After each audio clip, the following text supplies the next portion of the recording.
Hello, everyone, and welcome to our latest SB Talks podcast. Today is Wednesday, March 10th, and I'm joined, as usual, by our Chief Investment Officer, Ashley Owen. Today, we're going to be discussing the post-pandemic economic recovery, the rotation in equity markets, rising bond yields, risks of inflation, and more. Welcome, Ashley. Thank you, Vinny, and welcome in the world wherever you are. Good evening, good night, and good morning.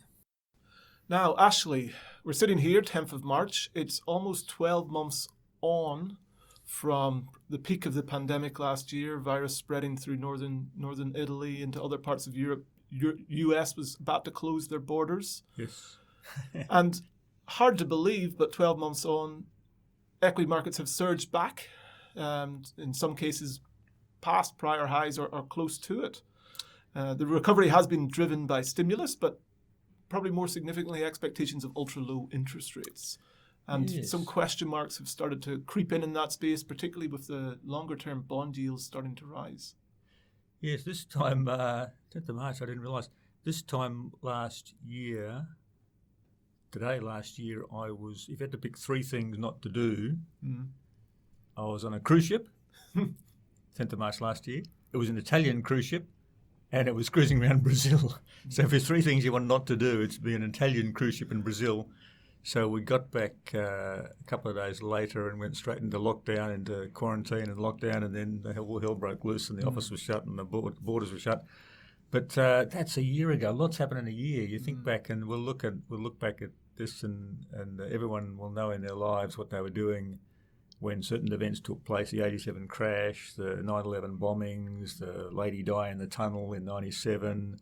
What were you doing in 2020? It'll be one of those bookmarks in your life. I think for me it was the point that the US closed the borders to Europe that it really sunk in that this is serious now. This is more than just a scare. Yep, and also we've all lived through recessions before with high unemployment and vacancies in shops and offices, but this is the first time I think anybody, short of wartime, has seen the sites of freeways just closed. Bridges closed, shopping centres boarded up, streets empty, tumbleweed sort of cities.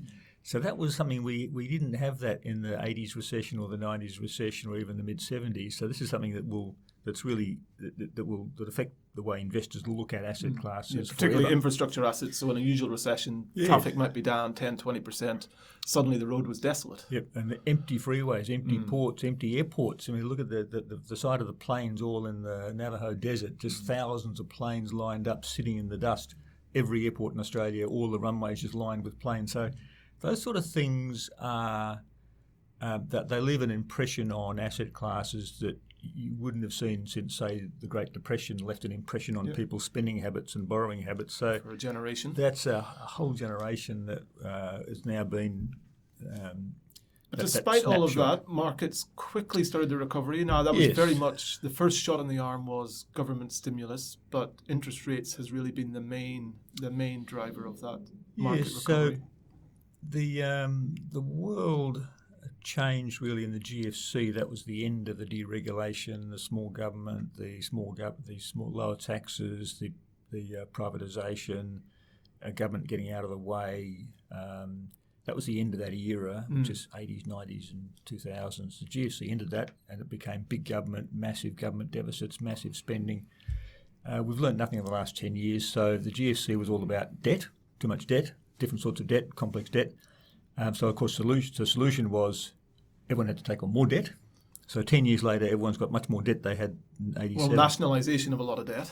Yes, well, now you've got the government's now the borrower of last resort, it's the lender of last resort, it's the owner of last resort, it's the employee of last resort, it's the tenant of last resort, the government's now control everything in our lives. So we celebrate when the government announced the other day that we can now dance at weddings. And we think that's a good thing because governments are telling us only 30 people can dance, and you can't sing and dance at the same time, nor can you stand and sit and dance at the same time.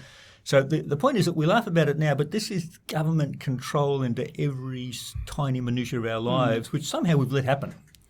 So this is something that it's big government owning, buying, selling everything in the world and controlling everything is something that will take a lot, which means more debt and government debt, corporate debt, household debt.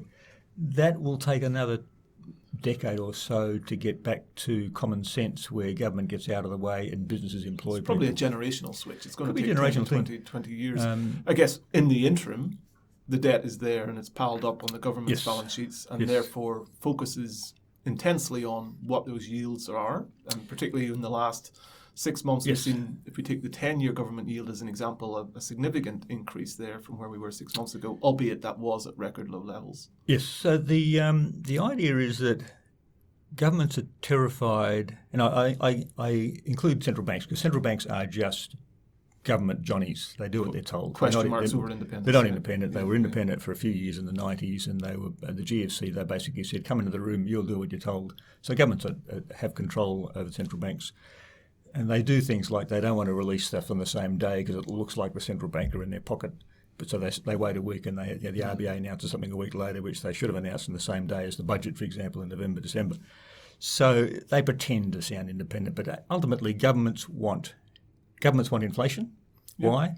Governments love inflation because it devalues the size of the payments on their debt they've got to pay. So it makes their debt payment easier if they pay it back, their government debt, with inflated dollars in the future. So that was the recovery strategy post-World War II, for example? It was. So Australia and every other country, apart from some very small exceptions like India, for example, which has low debt for other reasons, most countries, all Western countries, Japan in particular, US, UK, all of Europe, Australia, even China, all of East Asia, have massive government debts, wartime levels, the same sort of levels as World War I and World War II.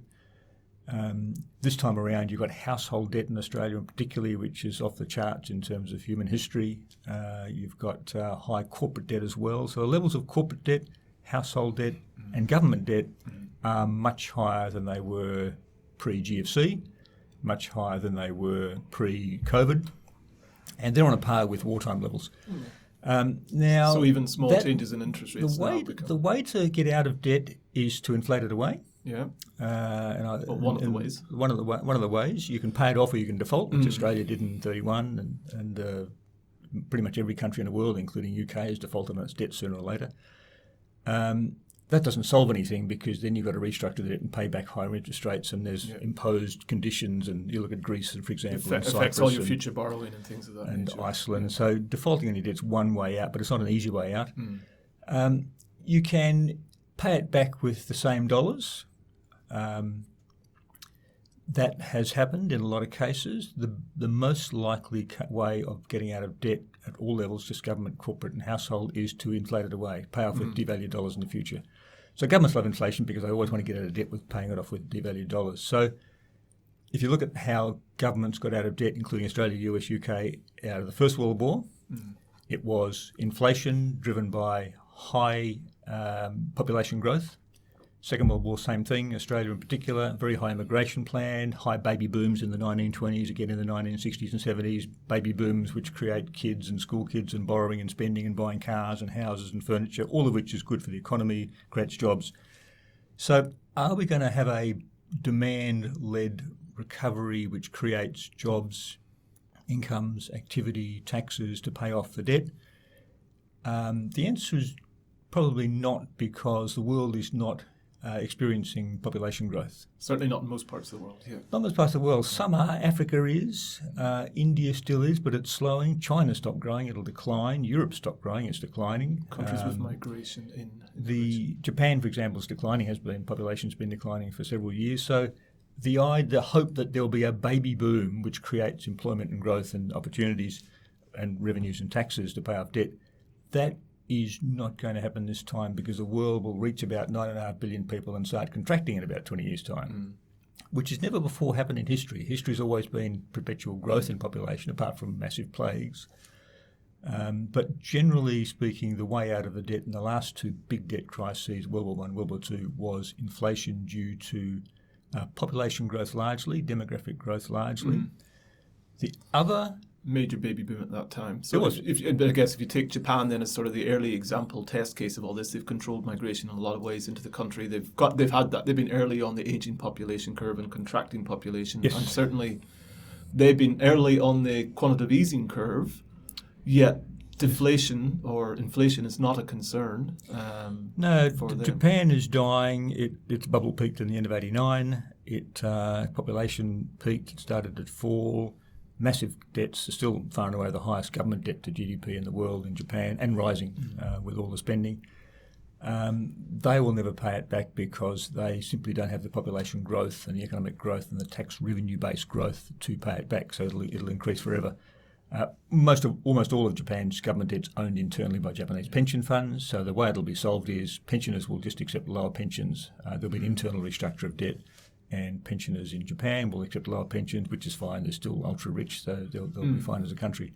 Europe's in the same boat. Europe is declining population, declining taxpayer base, declining workforce. The only way out for Europe is immigration, which has always been the case through history.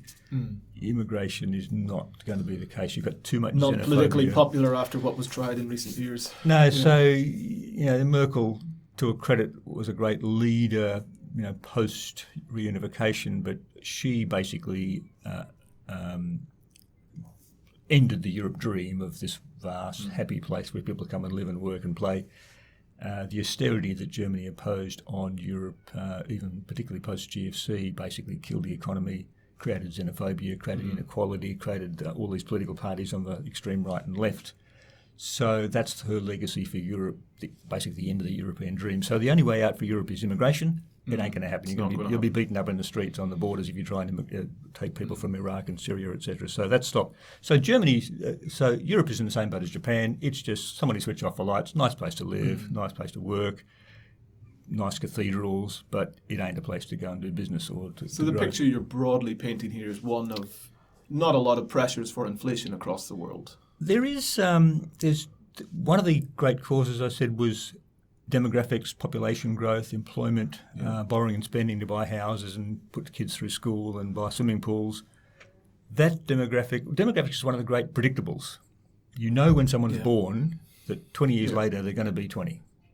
You know that 50 years later they're going to be 70. So you know what will happen, barring major events like pandemics.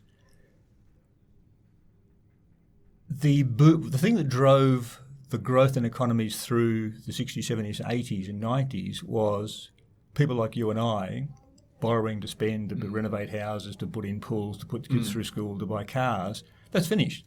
Those people are now retiring, scaling down. They're not borrowing anymore, they're saving, and they've turned into retirees. So that whole bubble, that sort of python and the snake, has the, the barrel curve. The barrel and the curve. Yeah. That is now over, and we can see what the next 20, 30 years look like, and it's going to be low growth and demographic decay, not a baby boom. We know that.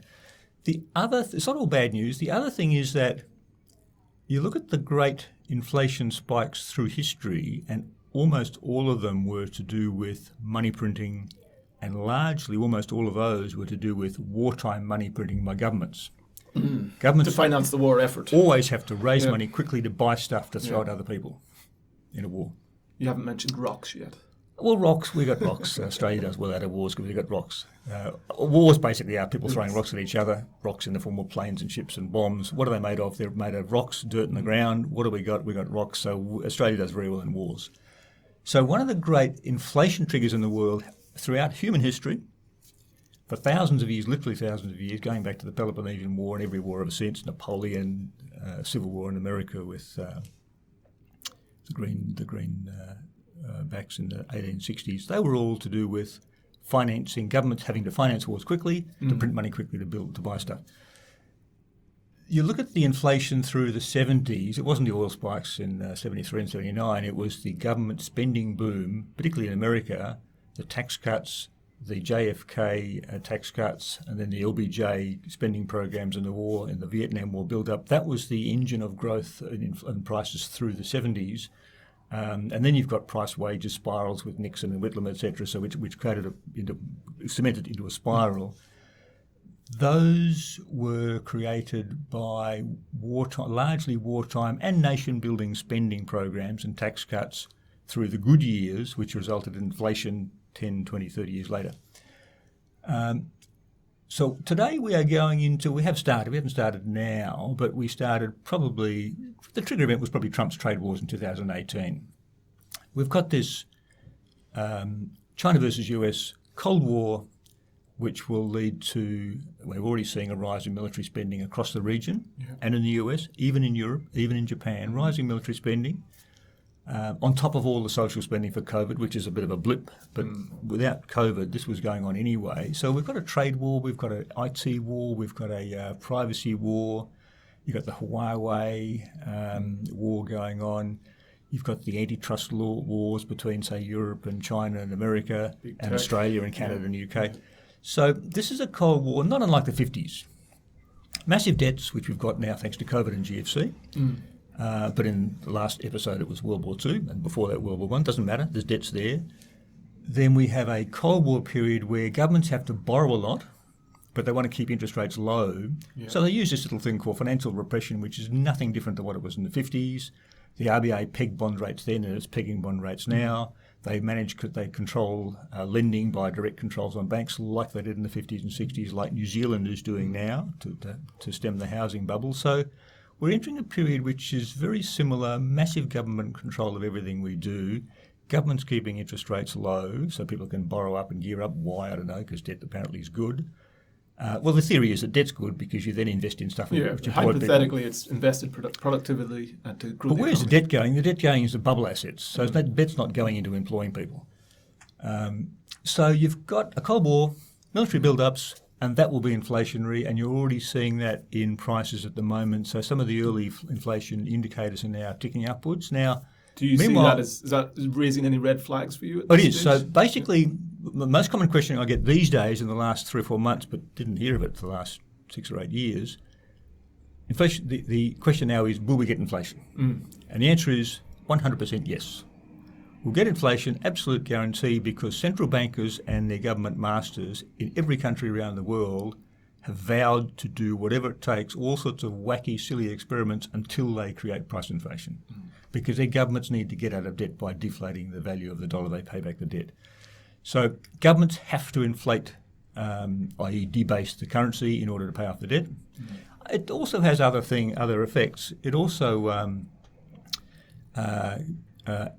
lets them keep their currencies low. Now, currencies are a zero-sum game. If the $8 drops, it's dropping against something else, and that other central bank on the other side will start printing money and making noises to try and get their currency down as well. As we've seen in the it's a race to the bottom. Trade-off between the US and the Australian dollar in recent months. Correct. So far the RBA has been losing that battle. It's got this modest QE money printing program, and it's got rates at zero. The whole of Europe is negative. Japan is negative. So the RBA has vowed never to have negative rates, but it also vowed never to do QE, and it is. So you ignore anything the RBA says. It's all about signalling what it thinks it might say next month.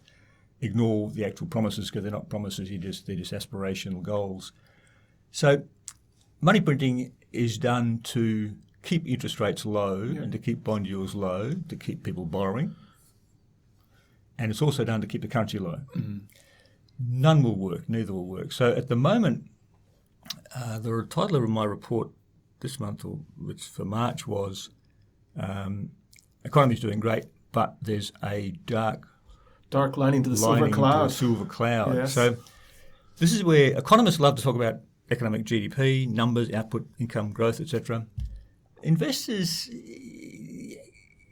haven't got any time for that because by the time the economic numbers are published, the investors are already 6 months ahead. So, for example, last week, the economic numbers for the December quarter, which is years ago, came out. Yeah. So all the economists get excited about, December quarter was this. I wonder, now they're starting to say, I've got that. I wonder what the March quarter will be. I said, hang on a second, the March quarter is 9 tenths. Go on, get over it. We're talking about the next quarter. So ignore economic numbers. The point is that in recessions, shares always do well, going back to the last 150 years in Australia with only one exception, minor exception. But they always start to taper off while the economy is coming back. So shares do well when profits are being cut and dividends are being cut, which is post-March last year. Because they're starting to look through that to the next period. Then people say, hang on, that's doing very well. When profits start to recover and dividends start to recover, which is this year, shares flatten off. So if you look, for example, in the GFC, 2009 was a great year for shares, even though that was the deepest recession and contraction since 1930, 31. That's when the market recovery started. Profits were being cut savagely, dividends were being cut savagely, but shares rebounded. Yeah. 2009 was done and dusted. Now 2010 came, and shares were back 50%. 2010 came, which is the year where profits started to recover and dividends started to recover. What did shares do? They went down because they're looking towards the next stage. And the next stage is when an economy is recovering well, which it was last time, is this time now, interest rates will start to be raised back to a normal level, which is about 4 or 5-ish%, which means, and it terrifies investors.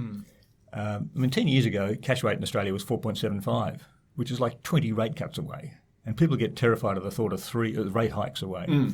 So we've got zero rates, and the government's sort of beaten us into submission by not allowing us to dance at weddings and have parties and drink 3 drinks in a row while standing down. Sitting's okay. Then they say, well, get used to zero interest rates because you're going to have zero interest rates for the next 3 years. RBA last month said, actually last week as well, said we're going to have zero interest rates for the next 3 years. Now, you and I know they're not going to have interest rates. US Fed's gone on the record in a similar way to say we're happy to live with a bit of inflation. We're going to keep the rates lower for longer. It's just fluff. Just ignore them. Completely ignore them. So what will happen is economies recover.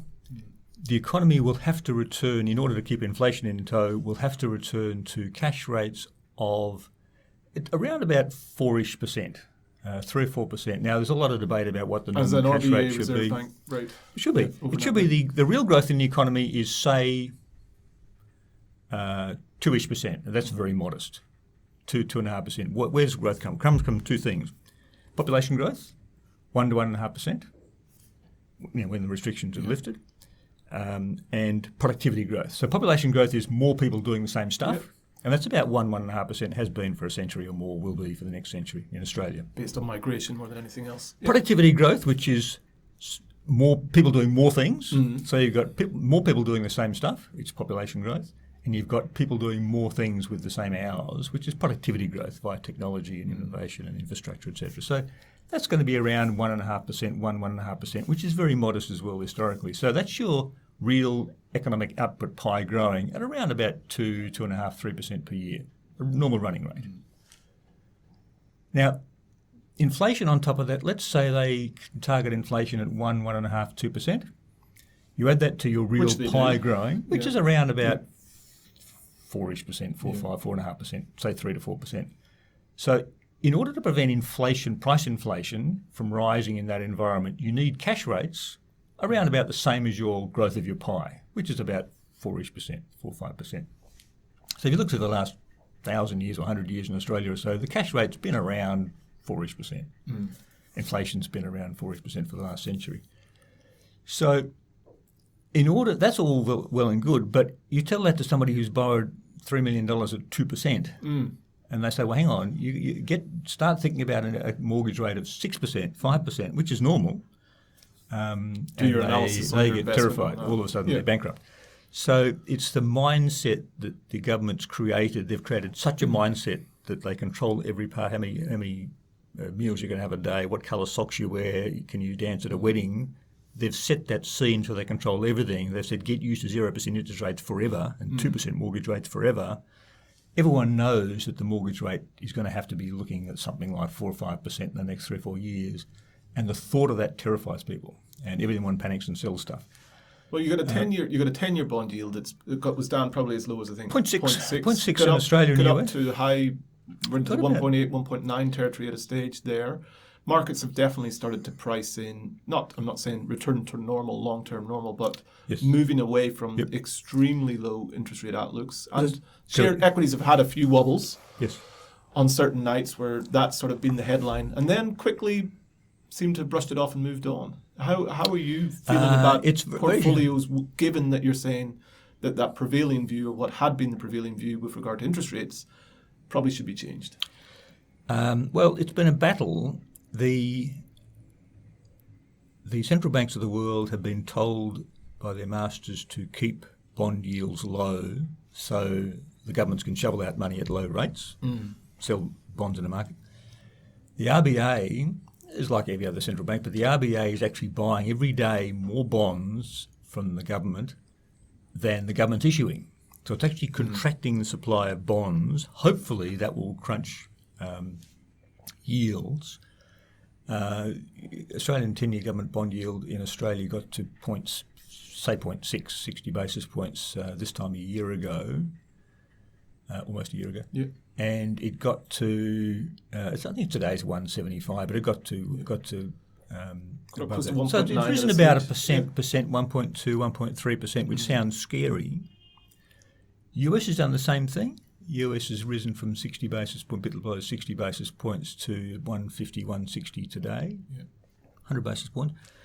That's a bit scary. In my report the other day, I listed out, I think it was 25 bond yield spikes. So I don't regard a bond yield spike of a spike unless it's at least 1%. We've just barely scraped there. So it's not even in scary territory yet. The biggest bond yield spike in Australia's ever had post the last 100 years since the 20 was up. The bond yield rose by 7.7%. Right. In 1983. What did A shares do in 1983? They jumped 60%. So bond yield spikes, most of the time, numerically, have been good for share prices. Why?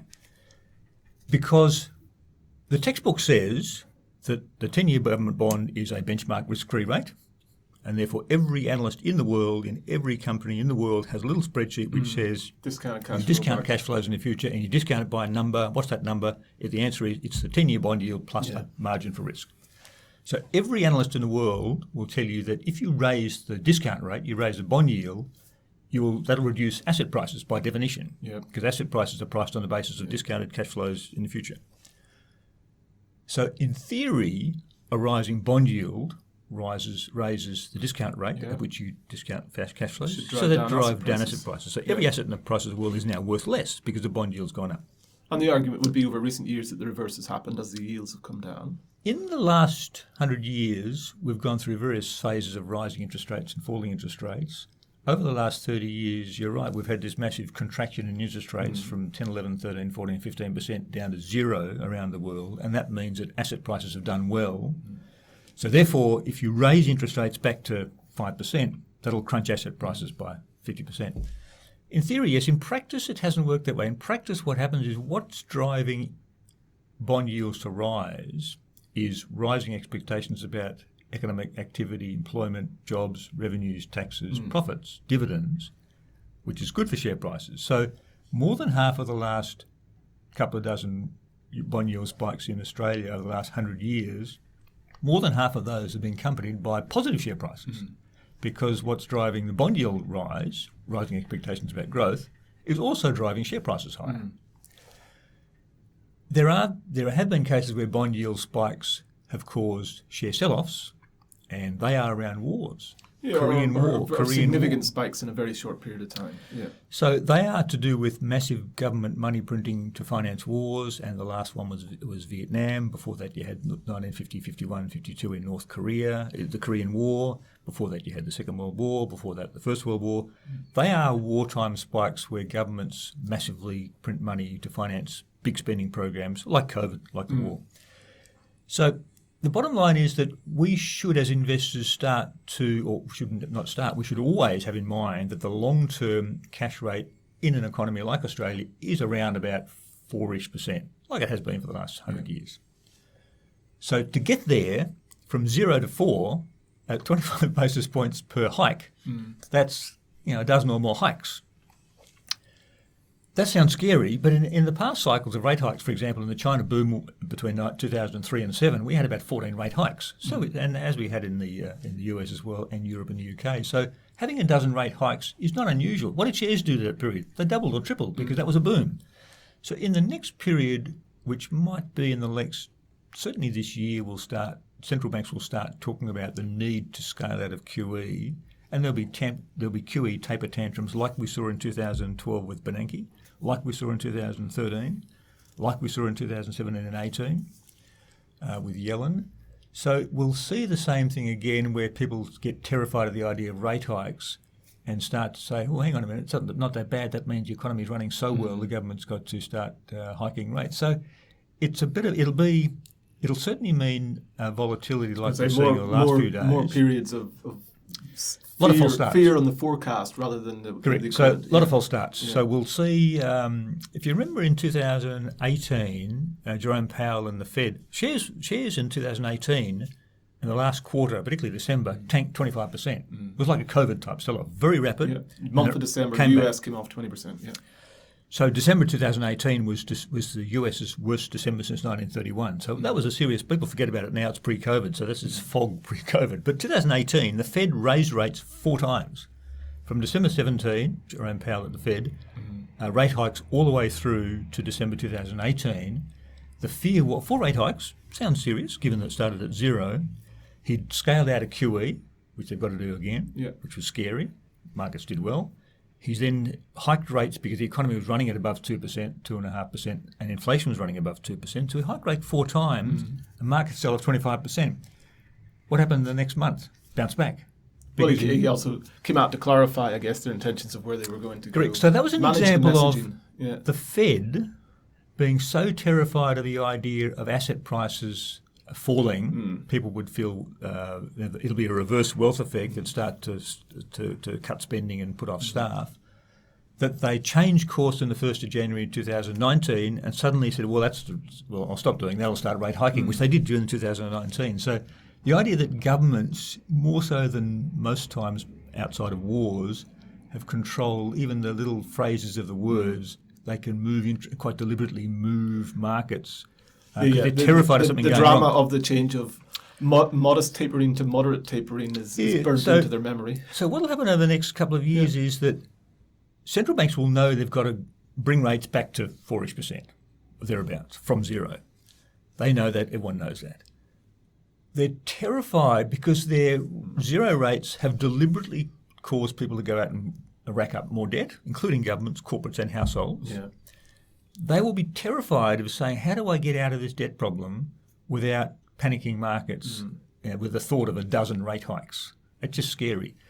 So I suspect it'll be more false starts along the way, and they will do whatever it takes, all sorts of wacky monetary tricks in order to create inflation so this debt pile can be whittled away in time. So more false starts, more volatility, and more massive spikes and then sell-offs and then recoveries next day like we saw in the last 24 hours. But just keep the steady path through all of that. We know it's coming. Yeah, so you ignore all that. So through all of that... If we talk to equity markets, if I can, just conscious of time, reporting season that we sort of worked through here and offshore, and it's fair to say majority of companies surprised on the upside. Obviously, a few standouts in the other way. Yes. And also we started to see markets show elements of rotation away from the last 12 months, very much about growth, tech, for a variety of reasons. Obviously, energy companies and some of the others have been the most negatively affected through COVID, but started to see some of that money flow back the other way. Yes, so a few things have happened. The reporting season has been pretty good, better than expected. So if you think about, we cover about 100 stocks in Australia and about 300 or 400 around the world. But if you look at the global pot of 20,000 companies listed in exchanges around the world, half of which are American.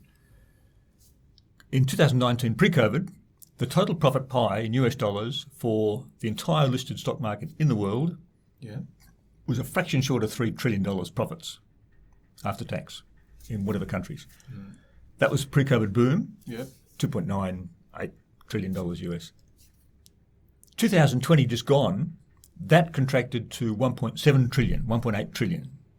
So total profits around the world disappeared. 40% disappeared from 2019 boom year to 2020, which is COVID year. Everyone wrote off money.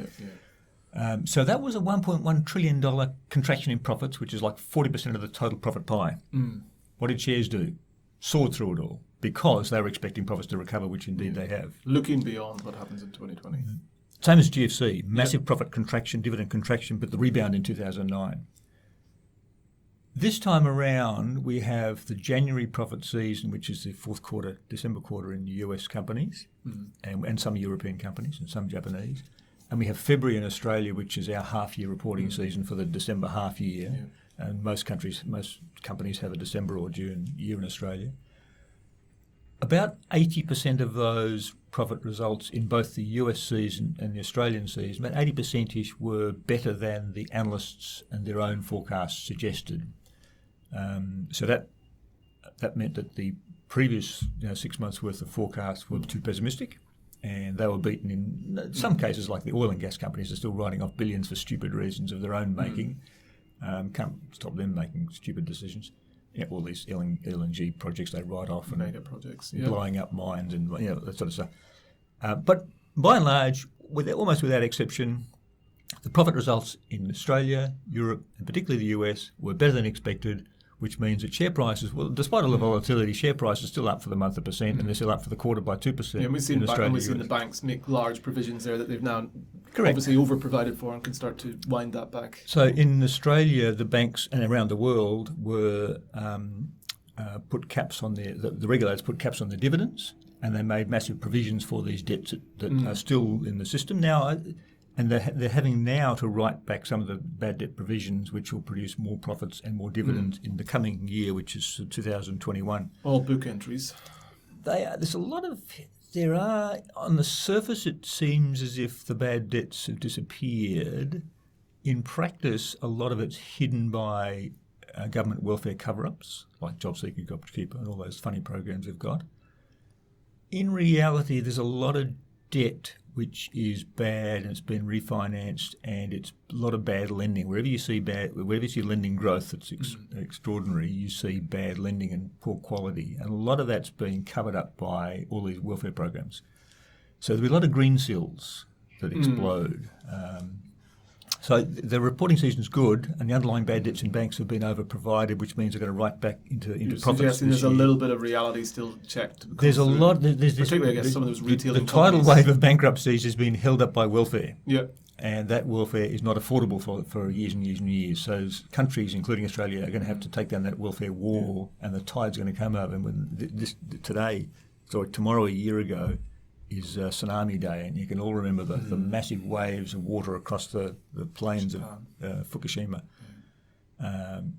That's a bit like the tidal wave of bad debts. There's a lot of green seals, a lot of people putting money into these high-yield bonds, which are just bad lending waiting to explode, and green seal was just one of those little cases. But there's many of those. There's many of IPO wealths, and there's many of those sort of things that are blown up, and many more to come. Bad debts, bad lending, dressed up as safe high-yield investments for bonds. If you talk to something like the traditional value investors, it's not been a good period for them in recent years, and it's all been about the growth story. Do you see perhaps some of that now beginning to trade back the other way? Yes, the value versus growth story. Value, the idea of buying value companies, i.e. high-yield companies, cheap companies, low PE ratios, high dividend yield companies. But not necessarily high growth companies. Not necessarily high quality. So the world was a couple of guys got a Nobel Prize for doing a lot of work in the 50s and 60s, discovering that this idea of growth companies versus value companies, and they wrote this report, and they built a business on the back of it. Got Nobel Prizes for it. That idea that value companies outperform over the long term was based on very selective periods, very selective companies in a very selective era of America. That idea is largely arbitraged away, i.e. there's so much money following the idea that the profit opportunity's gone. Any inefficiencies in the market have been arbitraged. Yeah, I think that's right, just the weight of money. There's a lot of ETFs, there's 1,000 ETFs, value ETFs, which just throw money, so that's been arbitraged away. So the idea that growth companies versus value companies, which in some textbooks is the definition of the reverse. A growth company is by definition not a value company, and vice versa. Value companies have been beaten up and underperformed the overall market in every country, including Australia, for the last 20, 30 years since the dot-com bust. They've had a good run over the last 6 months because the growth stocks, the Afterpays of the world have come off. Is that a lasting thing? I suspect it won't be, because a lot of companies which are defined as value are cheap for good reasons, because they're dogs. There's a lot of Telstras and QBEs out there which look cheap, but they're cheap for a reason. So I suspect that slavishly following a theory, and a lot of investors, a lot of ETFs do, they just follow a formulaic process. It's a model, and they buy hardwired. everything that comes through the filters, regardless of the quality. So we use some ETFs in portfolios to give us broad, very low cost exposure to broad markets. But most of the money is in actively managed portfolios where there's a team of people who actually look through balance sheets and talk to people and talk to suppliers and talk to CEOs and make decisions based on what they see, rather than just a formulaic approach to looking at a balance sheet and taking the... One of the problems with all those formulaic approaches is they take balance sheets and P&Ls as gospel. If a number says the asset is worth $4 million, they won't even question that. Yeah. They won't say that's been forged or dudded or signed up by a sleepy auditor. They'll just take that as a number. So things like gearing ratios, asset values, what is profit, what is real profit, those formulaic approaches don't question the numbers. Now, as an investor, everyone knows the numbers are rubbery. Companies will fudge any number they can to get a pay rise on their options going up. And they'll find some auditor they can pay to sign off anything if they give them a boat. And so never trust any number produced in an annual report or an audit. So having that everyone knows that. But the problem is that these formulaic approaches to value versus growth versus other sorts of formulaic investing, they don't question that. They just take numbers at face value, which is crazy as an investor. Now, end of March into April sees our end of quarter review of portfolios. Yes. We've got a really interesting quarter with those increases in interest rates, sort of that question mark of inflation coming up more. Economies continuing to recover, but still a long road ahead in terms of vaccine rollouts and other things. What lies ahead? Good question. I think I've covered the fact that there's this tussle between central bankers trying to keep rates at zero and bond yields at zero to encourage more debt, and then knowing they've got to raise rates eventually to try and stem inflation, which may get out of control. I can't see inflation getting... I call inflation anything above 5%, serious inflation. I can't see... That's a really important point. As much as you talk about the threat of inflation creeping back in, you're not fear of hyperinflation suddenly being cut loose on an economy. Shares around the world and in Australia have always done well in low and moderate inflation environments. By low, I mean less than 2. Yeah. By moderate, I mean 2 to 5. Because you assume that it's a growing pie. It's a growing pie, and as long as inflation is kept below 5% on a running rate, consistently below 5%, it sounds high, but 5% is sort of 2 to 5% is about moderate inflation historically.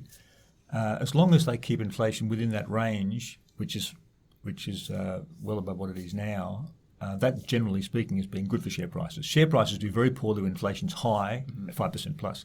Inflation's low and moderate, which is up to 5%. Shares almost always do well. Yeah. So managing that expectation and trying to scale out of the welfare programs without causing too much pain or too much expectation of rate hikes, it's going to be the tussle over the next year or two. Balancing act. Yeah. So in portfolios, we are currently overweight, have been for many months, been overweight global shares. Despite all the ups and downs this year, global shares are still up this year and still up this month. So it'll still be a positive month and a quarter. Based on where we are today. We've been neutral on Australian shares, and we've been biased towards small caps, which have done well. Small mid caps have done well. Within Australia? Yeah. Within Australia. Globally, we've been biased toward, we've got a good spread of assets globally. We have emerging markets exposure, which has done well over the last year through the COVID and out the other. Mainly that's East Asia, and East Asia has done well through COVID and done well since that. In the defensive portfolios, we are underweight fixed rate. We've got quite a lot of floating rate, high-grade floating rate. We don't get into high yield, these funny things that are dressed up as high-yield bonds. We don't do that. We stick to investment-grade stuff and floating rate. Maybe worth just talking very, very briefly about why we'd have that floating rate allocation and I guess some of the threats around capital values on fixed rate in a rising yield environment. Yes, so over the last 30 years... Fixed rate bonds, government bonds have done very well. High-grade corporate bonds have done very well because of this rate reduction of 15% to zero. So when interest rates fall, that raises the value of long-term bonds and vice versa. So we're at a zero rate environment now. So the only way for us now is up as world reflates and as we started to see. Cash rates. Yep. So when that happens, we'll see a reverse, and it's starting to happen now. We'll see a reversal of that great 30-year trend. In the last 30 years, bonds have matched shares. They've both returned 8, 9, 10% per annum for 30 years, both bonds and shares, which doesn't make any sense because bonds are supposed to be safe, risk-free assets. But that can't be repeated. We're at the end of that now. Yep. So we're now in the next period, a bit like 1946 to 1979, a bit like 1900 to 1921, where you see a reflation of the world and bond yields must rise as cash rates rise and the pie expands further. Therefore, you won't get that same return from long-term fixed rate bonds than you do from floating rate. Now, floating rate, which are priced on the basis of short-term cash rates or 90-day bank bills, floating rate does well when rates rise because what's paying 2% now, your yield goes up. If your cash rate goes from 0 to 2%, which it probably will in the next couple of years, anything priced on that cash rate, high-grade corporate debt will go from 1.5% to 3.5%. So floating rate benefits from rates rising, fixed rate suffers from rates rising. So we are biased towards floating rate, high-grade floating rate on the defensive side of portfolios, so we won't be hurt as much by the fixed rates rising. And in the fixed rate, we're actually biased towards high-grade corporate fixed rate loans versus high-grade government fixed rate loans because they are shorter term and they've got a higher coupon. But we're still out, so we don't play with the high yield. Slightly less sensitive in terms of capital value movements to the longer term outlook and interest rates. And they benefit from rising profits because the corporates are the borrowers, not the governments. They become more creditworthy. Excellent. Well, so what will happen at the end of March? I don't know, but we'll certainly let you know via this podcast. Yes, certainly. Well, we look forward to all that in the weeks ahead. Thank you again, as always, Ashley, for your insights across the short, medium and long term. Fantastic. Thank you. Take care, everyone, and keep safe.